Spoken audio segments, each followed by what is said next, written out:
वाह वाह। इसमें तीन तीन शब्द मिलेंगे आपको। क्या क्या?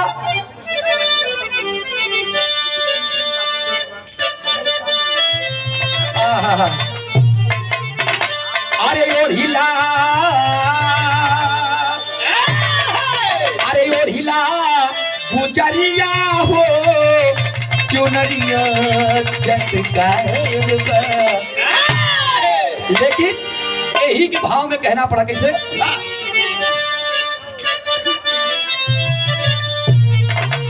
कहे इस दुनिया में क्या शब्द है का?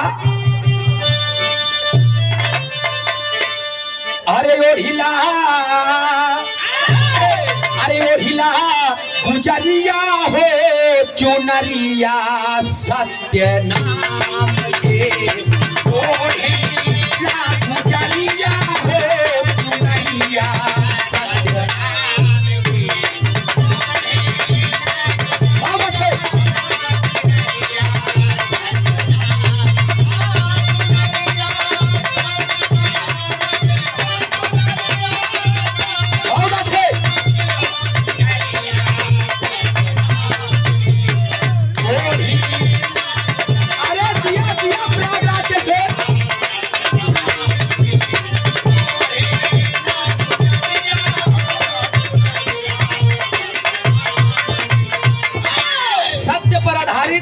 और तीन तीन शब्द एक एक अंतरे में चारों युग से मिली। सतयुग में कहना पड़ा क्या?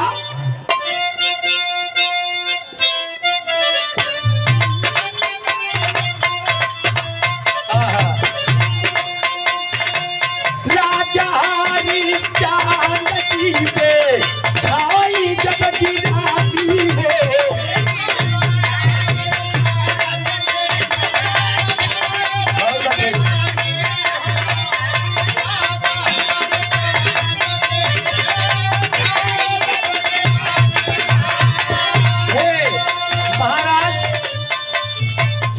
पुजारी दानी हरिश्चंद्र जी, जिनके स्वप्न में आकर के प्रभु जी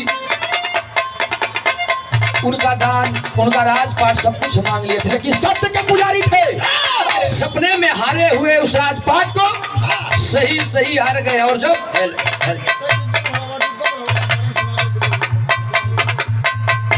साउंड तो नहीं बढ़ा भैया, साउंड तो नहीं बढ़ा, खाली 2 मिनट के बाद आए। रोहित को जिस समय नाग डसा था, तारा देवी जो महाराज राजा हरिश्चंद्र की पत्नी थी, लेकर के अपने पुत्र को और उसी मरघट पे पहुंच गई जहां पर मुर्दों को फूकने का कार्य करते थे महाराज दानी हरिश्चंद्र। वहां पर जब पहुंच गई, अपने बेटे और अपने पुत्र को पहचानने से इनकार कर दिए। कौन? उसी रोहित के पिता और उसी अबला, उसी नारी के पति। महाराज राजा हरिश्चंद्र जी बोल दिए एक बात की है, एक बात सुन लो मेरी, जब तक कर निदान नहीं दे दोगी तब तक तुम्हारे पुत्र का यहाँ पर क्रिया कर्म कुछ होई तब होगा का।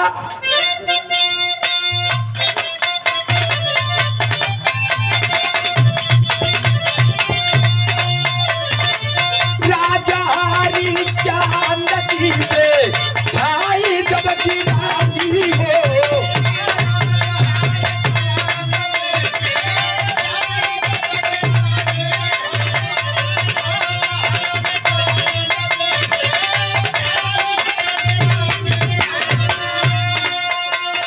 के रोहित पहुंची मरघट, अरे लइके रोहित पहुंची मरघट, धूमिल भई चुनरिया हो नजरिया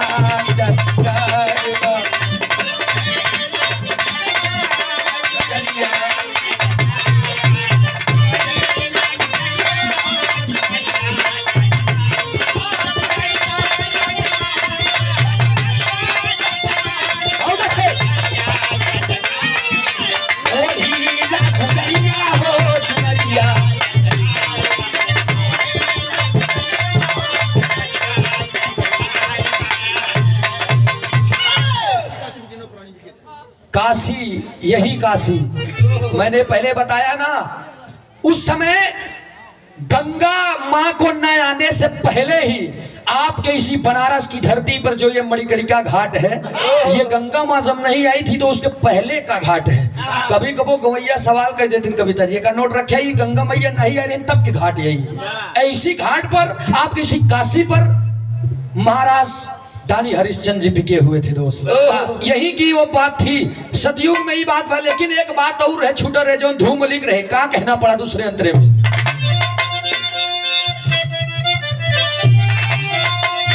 अरे मनु का बच्चा थू था ये के, अरे मनु का बच्चा थू था ये के, रहले पाले पनवा हो।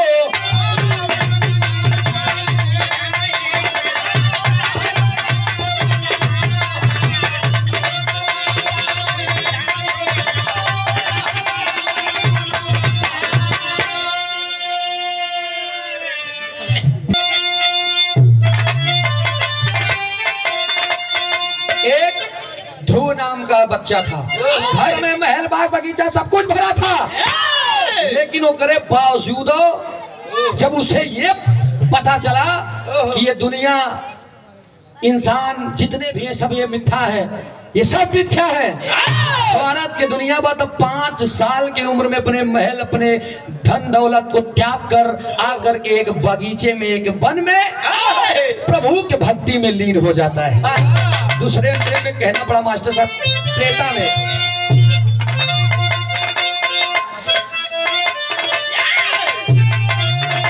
एक समय बहुत सत्यवादी बहुत सत्य के पुजारी बनत रहे, कह ही कहे कहाँ का तो सत्यता और तभी समय पूछत बा का कहे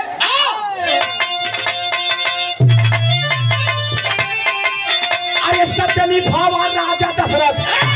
सत्य भाई है ना, जौनी समय तो हार रथ फंसी रही उतनी समय हम तो हार सहायक हुई रहे।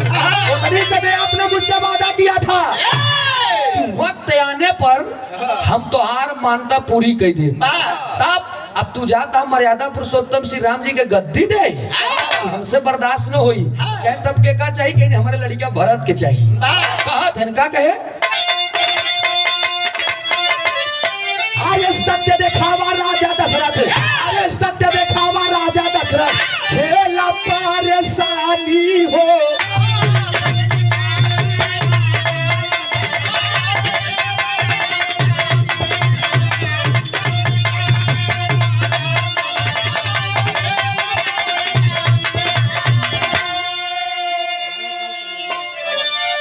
सत्य दिखावा राजा दशरथ, तू भले झेला परेशानी हमसे मतलब नहीं बा। हमार बेटा वही जब न खुश रही कहन का चाहिए बतावा थे का।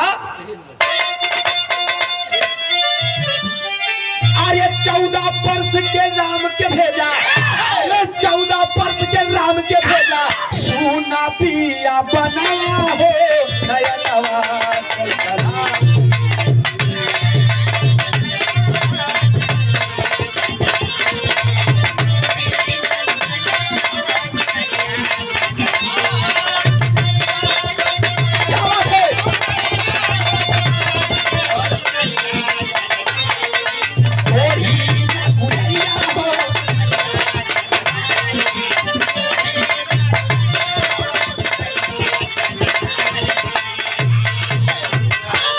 उस समय उनकी बात महाराज चक्रवर्ती सम्राट राजा दशरथ भी माने।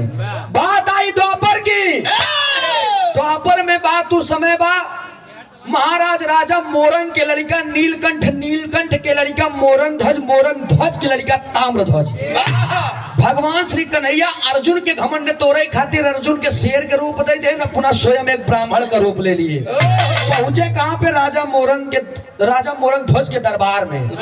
जैन जैसे दोनों प्राणी खाना खाई जाए लगे तब दरवाजा खटखटाए दे, नारायण नारायण।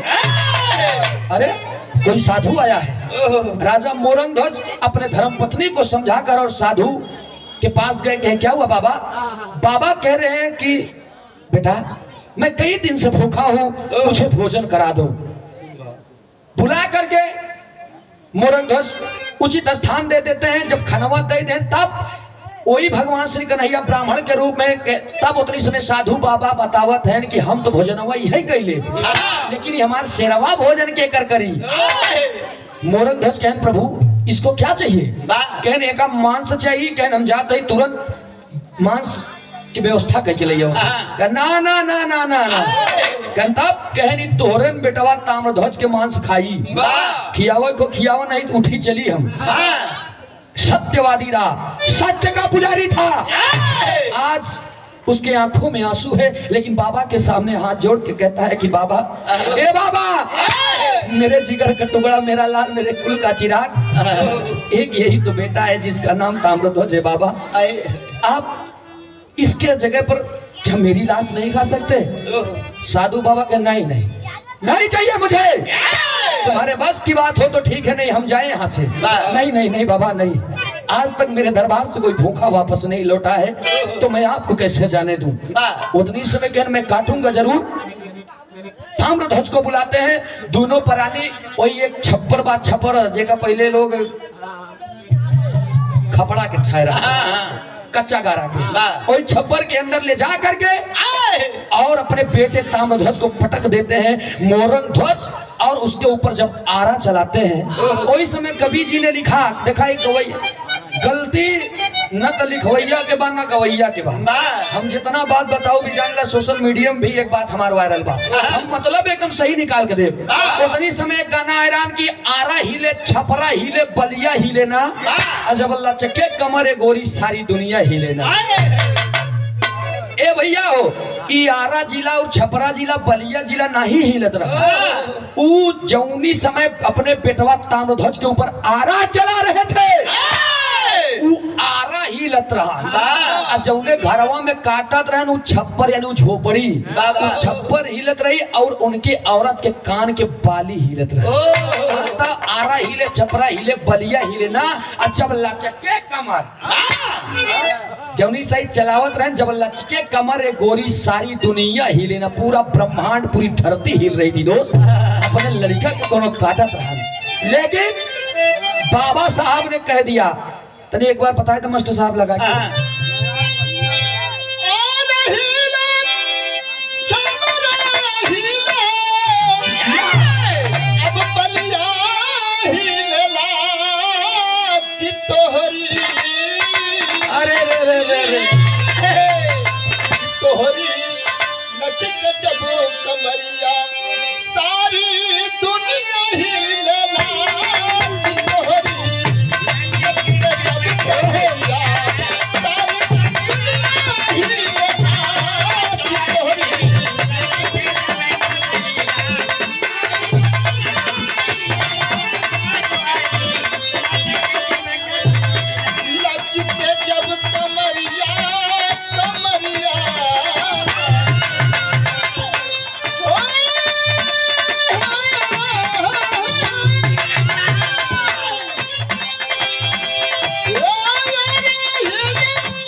समय के बात रहे, लेकिन तब भी भगवान श्री कन्हैया साधु के भेष में है। उनकी बात को मान करके राजा मोरंग ध्वज अपने बेटे की लाश को जब काटने चले, जब बेटवा के अपने काटे लागे, गौर करेंगे साधु बाबा फिर एक बात कहेंगे, ये राजा मोरंग ध्वज, अपने बेटे को तो काट रहे हो, लेकिन याद रखना पुत्र को काटते समय तुम दोनों प्राणी की आंखों से आंसू नहीं गिरना चाहिए। कौन ऐसा पत्थर करेजा हुई जौन अपने लड़का के काटी और होकर आंसू न छुई? कहना पड़ा कैसे?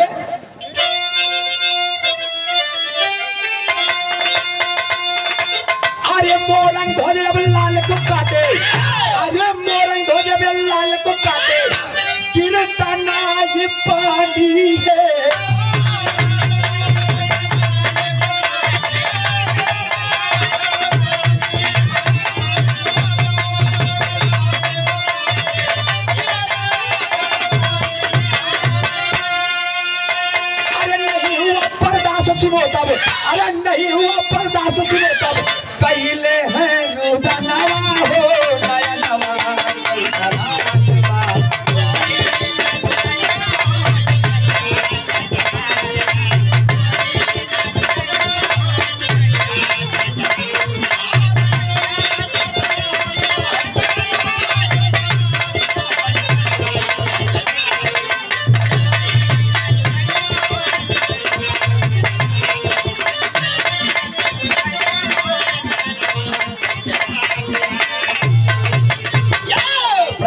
लिया बाबूजी, नहीं बर्दाश्त हो सका और दोनों प्राणी रोए दे हैं। लेकिन राजा मोरंगध्वज जब अपने बेटे को काट करके भोजन बना करके उस शेर के सामने लगाए, शेर मुड़ी हिला दिया। जब अपने सिर को हिला दिया तब साधु बाबा उठ करके कहे कि मोरंगध्वज, जब तुम्हारे बस की बात नहीं थी तो तुमने अपने दरबार में हमें बुलाया क्यों?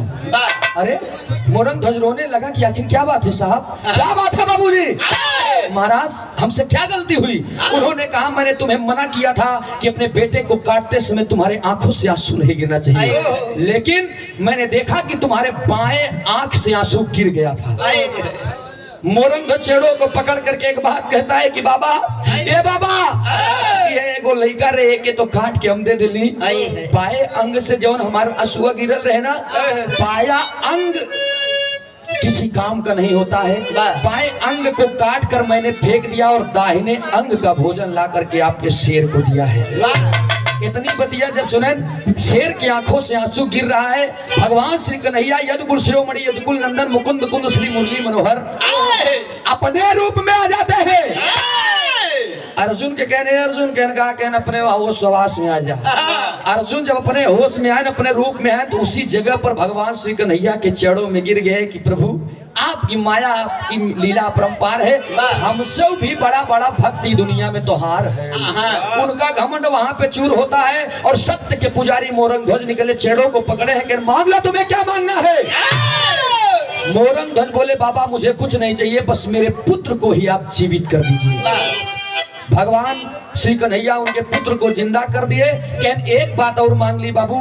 कहन मांगा, कहन महाराज आने वाले कलयुग में, आने वाले कलयुग में जिस तरीके से आपने मेरा परीक्षा लिया, देखिएगा किसी का परीक्षा मत लीजिएगा, नहीं तो आने वाले कलयुग में स्वार्थी लोग अगर ऐसे जाबा तो लड़के मुकदर भाजप शुरू कर दिए, भागत जब।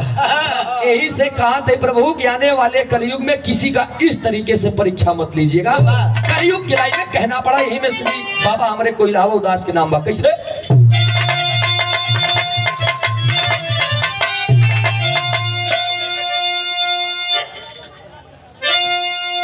अरे बाबा श्री कोइलावा जी के, अरे बाबा श्री कोइलावा जी के काशी में नजारा हो।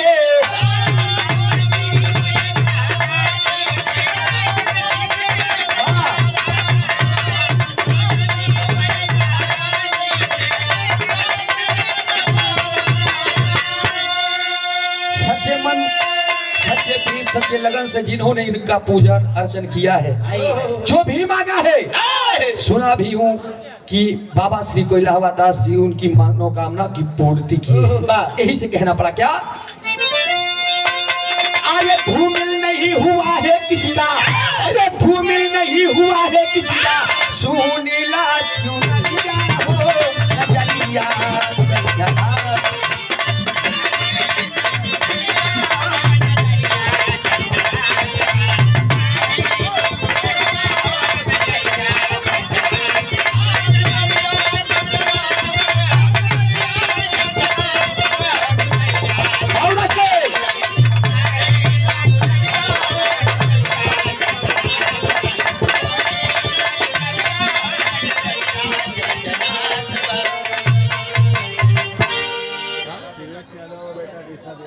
समानी से आप सुरेश यादव, बेटा ऋषभ यादव, क्या बात है। 51 रुपया का पुरस्कार आपको बहुत बहुत नमन बा, प्रणाम बा। अगले लास्ट लाइन में गुरु घराने के परिचय बा, फिर आप सब अगली पार्टी से मनोरंजन ले। चाहे जहर से शुरू हुई, वैसे तो अब इधर तो पार्टी बैठी में तो हरे से शुरू हो जाए।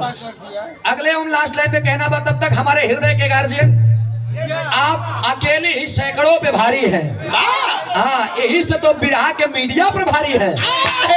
आप मंच पर आ जाएं, हम आपका स्वागत करना चाहते हैं। हमारे हृदय के गार्जियन, आज बनारस की धरती पर सूरज यदुवंशी कुछ है तो आपकी बदौलत है। आप हमारे हृदय के गार्जियन हैं। हमारे बाबूजी आप सम्मानित श्री कमलेश वर्मा बिरहा के मीडिया प्रभारी जी।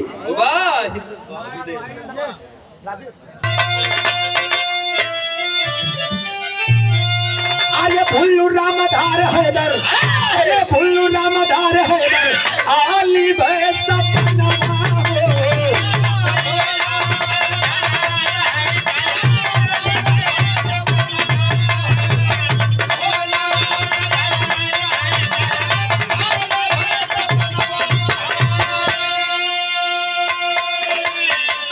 सूरज यादव भोजराज के, अरे सूरज यादव भोजराज के चमकेला सयरिया हो चुनरिया सत्य राम के।